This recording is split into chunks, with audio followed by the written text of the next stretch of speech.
Ya, saya agak ingin fokus ke kesimpulan sementara tadi bahwa sebenarnya bukan sistemnya yang jadi masalah itu langsung atau DPRD, tapi soal pelaksanaannya menurut Pak Mahfud. Ya. Yang ini gagasan yang kira-kira sama dengan para pegiat demokrasi, Pak. Nah, kalau begitu berarti Pak, pertanyaan saya, kalau kita ingin sistem pemilihan langsung ini berlaku dengan baik gitu ya, dengan pelaksanaan kita jaga, di sisi mananya yang harus diamankan? Satu, pelaksana pemilunya, KPU-nya, pengawasnya, Bawaslu-nya, pelaksana lapangannya, pengawasnya ke aparat keamanan kepolisian, termasuk para calon segala macam. Itu semua harus birokrasi, merapikan itu semua, Pak. Harus itu, terutama netralitas aparat, karena setiap daerah itu aparat tuh bisa mungkin di daerah tertentu aparat itu tergiring ke satu parpol, gitu ya, karena parpolnya di situ kuat. Tapi di tempat lain ke parpol lain lagi, sehingga aparat banyak tidak netral juga. Berarti pada titik itu institusinya, Pak, ya? Pimpinan institusinya, ya, pimpinan institusi. Pimpinan ini, betul, gitu ya? Betul, pimpinan institusi untuk menegakkan aturan-aturan itu adalah kunci. Nah, terutama kalau dalam hal ini saya selalu berpendapat, sebenarnya sih kuncinya kan ada di presiden. Kalau presiden sudah mendengar suara rakyat, Pak, di sana ada begitu, bilang aja ke Kapolri, Kapolri selidiki di sana, selesaikan, kan gitu bisa. Kalau presiden, jadi jangan itu sudah diurus oleh Kapolri gitu. Apakah itu berarti, Pak, kesimpulan bertahun-tahun selama ini kita menghadapi masalah yang kita anggap buruk pemilunya karena soal ketegasan penegakan aturan itu, termasuk kepada pimpinan? Penegakan aturan di aparat, kemudian di birokrasi. Birokrasi itu terkadang kan ditekan kepala, sekarang lah ya. Yang ada itu kepala dinas apa gitu kan dimintai sumbangan seperti kasus sebuah provinsi kan, gubernurnya dia tangkap 3 minggu yang lalu menjelang pencoblosan suara itu kan karena dia minta ke kepala dinas dana sekian, kalau kamu ndak kasih nanti begitu saya aktif lagi sebelum pelantikan ke pejabat baru saya ganti. Nah, itu yang ketangkap.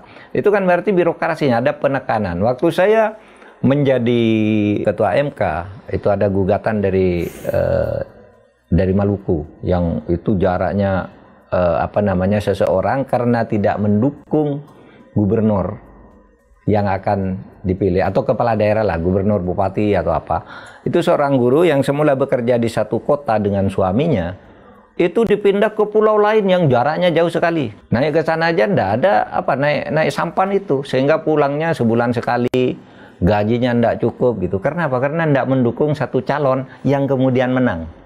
Itu muncul di sidang MK.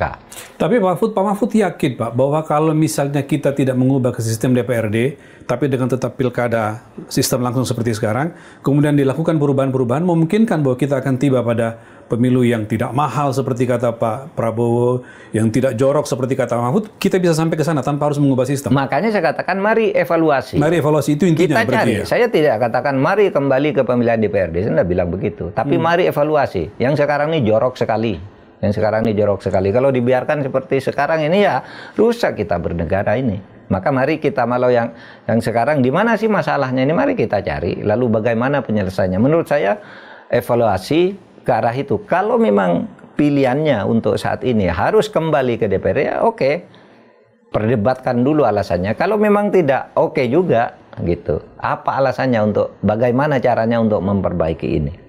Karena kalau instrumen, aturan apa itu kan sudah lengkap kita. Ada Bawaslu. Kalau di Bawaslu tidak selesai nanti kan ada Gakumdu, ya kan? Sudah ada. Masih tidak benar juga, ada MK. Tapi tetap aja setiap pilkada selalu mahal dan jorok itu. Kalau dalam undang-undang kan Mahfud disebutkan bahwa pemilihan kepala daerah itu dilakukan secara demokratis. Ada nggak, Pak, teori atau gambaran apa yang disebut sebagai sistem yang demokratis itu? Enggak, dulu jadi begini.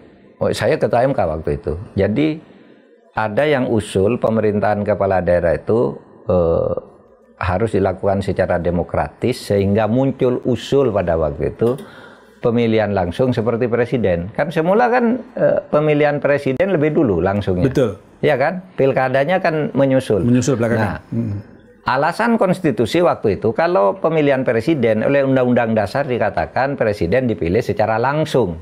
Tapi kalau pilkada itu kepala daerah dipilih secara demokratis. Demokratis itu menurut MK bisa langsung, bisa tidak langsung. Bisa perwakilan gitu. Iya, bisa perwakilan. Kalau presiden tetap harus langsung karena itu bunyi konstitusi. Bunyi konstitusi. Tetapi kalau kepala daerah itu demokratis. Demokratis itu terserah aja mau langsung mau tidak langsung. Jadi tidak beralasan yang mengatakan kalau kita jadi perwakilan itu tidak demokratis. Iya.